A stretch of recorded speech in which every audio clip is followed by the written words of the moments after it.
በካታሎኒያ ሞታሮ ከተማ ከሁለት የአፍሪካውያን ቤተሰቦች ከሞሮካውያን ወላጅ አባት እንዲሁም ከኢኳቶሪያል ጊኒ እናት የተወለደው የመጪዎቹ ዓመታት የባርሴሎና ኮከብ እንዲሁም የስፔን ብሔራዊ ቡድን ተስፈኛ ላሚን ያማል በሞታሮ ተወልዶ ቦራፎንዳ ያደገው ላሚን በስፔናውያን ያጫወት መንገድ ተቃኝቶ የእግር ኳስ ሕይወቱን ገና በ7 ዓመቱ ብዙ የዓለማችን ከዋክብት ያፈራውን የባርሴሎናውን ላማሲያ አካዳሚ ተቀላቀለ። ገና በለጋ ዕድሜው በዙሪያው ያሉ ሰዎች ስለሱ ብዙ አስተያየቶችን ይሰጡ ነበር። የትምህርት ቤት መምህራኖቹ ከልጁ በሚያዩት ታለንት ወደፊት ትልቅ ዳንሰኛ ይሆናል ብለው ይተነብዩ ነበር። የልጅነት አሰልጣኞቹ ማድረግ ያለበትን አውቆ በዛ መንገድ የሚያደርግ ድንቅ ተጫዋች ብሎ ያሞግሱ እንዲሁም ከቤት ውስጥ በሚያሳየው ባህሪ ወላጆቹና የቅርብ ዘመዶቹ ነቲንግ ዊዝ ፉትቦል ከእግር ኳስ ውጭ ምንም ነገር የለም ይላሉ። ለእግር ኳስ ያለውን ይሰጣል፣ ማድረግ ያለበትን ያደርጋል፣ ስለ ኳስ ይሞታል ይሉታል። ላሚን ያማል ስለ ድንቅ ብቃቱ የተወራለት በስታዲየም ውስጥ አልነበረም። ነገር ግን በሰፈር ውስጥ መንገዶች ገና በልጅነቱ ኳስን ሲያንጠባጥብ ለሚመለከተው ሁሉ አስደማሚና አፍን የሚያስጨብጥ ነበር።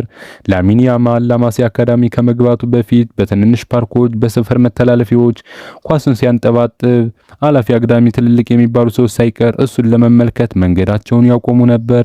ከሱ 2 እና 3 እጥፍ የሚበልጡ ተከላካዮችን የሚያልፍበት መንገድ ደግሞ እጅጉን አስገራሚም ነበር።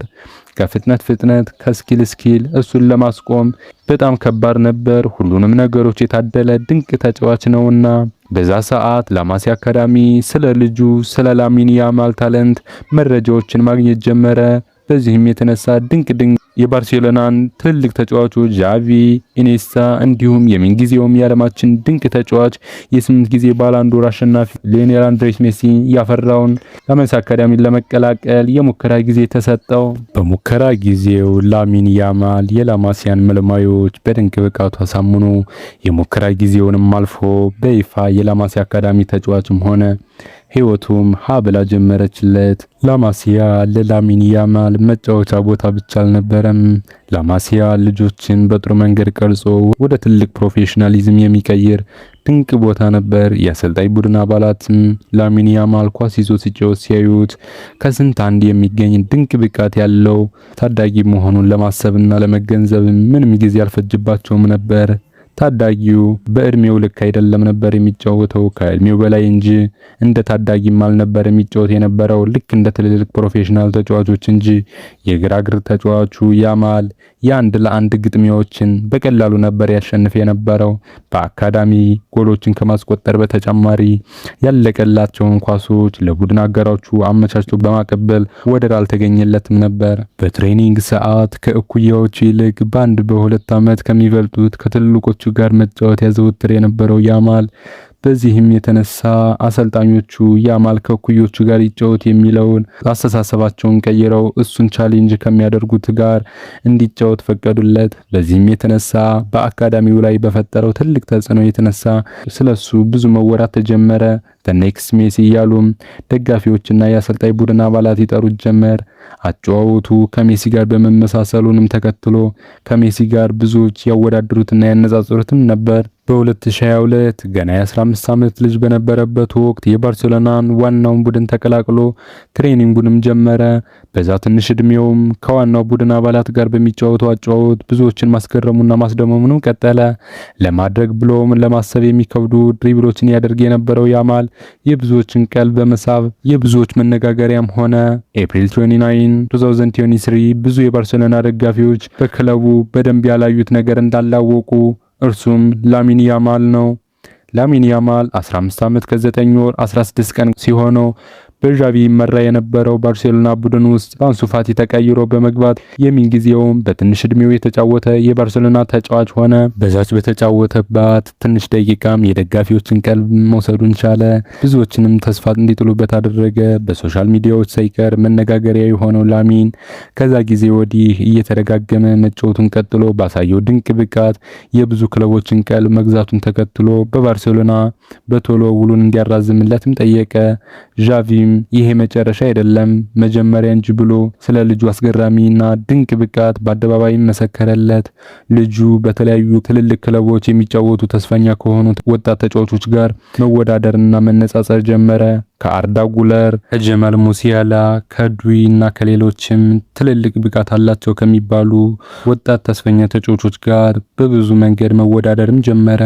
ብዙዎቹ የወደፊቱ ድንቅ የግራ እግር ተጫዋች ብለው ደመደሙለት።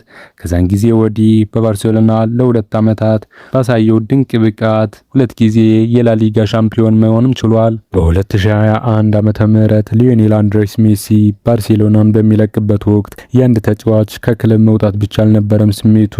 ቡድኑ ላይ የነበረው ድባብ በጣም አስፈሪና አስጠሊታም ነበር። ምክንያቱም የክለቡ ማንነት፣ ያጫወት መንገድ ካለ ሜሲ እንዴት ይሆን የሚለው የብዙዎችን ቀልብ የወሰደ ጉዳይም ነበር። ሊዮኔል አንድሬስ ሜሲ ክለቡን በለቀቀበት ወቅት ባርሴሎና ለሜሲ ተተኪ ይሆናሉ ብሎ ያስባቸውን አንዳንድ ተጫዋቾችን ይፋ አድርጎም ነበር። ከነዚህ ተጫዋቾችም ጋር በተደጋጋሚ ስሙም ሲነሳ ቆይቷል። ከነዛም ውስጥ የላማሺያ ታዳጊ የሆነው አንሱ ፋቲ ካሳየው ጥሩ ብቃት አንጻር ሜሲን ይተካል በሚል ትልቅ ተስፋ ተጥሎበትም ነበር።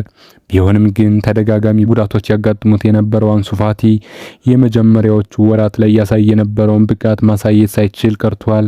በሌላ በኩል በውድ ዋጋ ከአትሌቲኮ ማድሪድ ያመጡት አንቷን ግሪዝማን በአትሌቲኮ ማድሪድ ያሳየ የነበረውን ጥሩ ብቃት በባርሴሎና ቤት መድገም ሳይችል ሜሲንም ይተካል ተብሎ የተጠበቀው እሱንም ማሳካት ሳይችል ወደ ቀድሞ ክለቡ ወደ አትሌቲኮ ማድሪድ ተመልሷል። ከነዚህም ተጫዋቾች በተጨማሪ የረጅም ጊዜ ተተኪ ይሆናል ተብሎ የክለቡን የተጫዋቾች ግዥ ሪከርድ በመስበር ቡድኑን የተቀላቀሉት ኮቲኒዮና ኦዝማን ዴምቤሌ የተጠበቀውን ያክል ማድረግ ሳይችሉም ቀርተዋል። ከ2023 ወዲህ ግን የግል ብቃቱን በተገቢው መንገድ እያሳየ ያለው ታዳጊው ላሚን ያማል ከሜሲ መልቀቅ በኋላ የክለቡ ቁልፍ ተጫዋች መሆን ችሏል። በዚህም ባርሴሎና በ2024-25 በ2025-26 በጀርመናዊው አሰልጣኝ ሃንሲ ፍሊክ እየተመራ ለ2 ተከታታይ ዓመታት የስፔን ላሊጋ ሻምፒዮን መሆን ሲችል ያማል የቡድኑ ቁልፍ ተጫዋች መሆን ችሏል። በአሁኑ ሰዓት ገና በ19 ዓመቱ በ2026 የዓለም ዋንጫ በሚሳተፈው የስፔን ብሔራዊ ቡድን ውስጥ ትልቅ ትኩረት ያገኘ ተጫዋች ሆኗል። በዚህም በቀሪዎቹ ጊዜያት ምን ያሳየን ይሆን የሚለው ብዙዎችን ቀልብ የሳቡ ጉዳይ ከሆነ ውሎ አድሯል። እናንተስ ተመልካቾች ላሚን ያማል ወደ 20ዎቹ የእድሜ ክልል ሲገባ ምን አይነት ተጫዋች ይሆናል ብላችሁ ታስባላችሁ? ሐሳባችሁን በኮሜንት ሴክሽን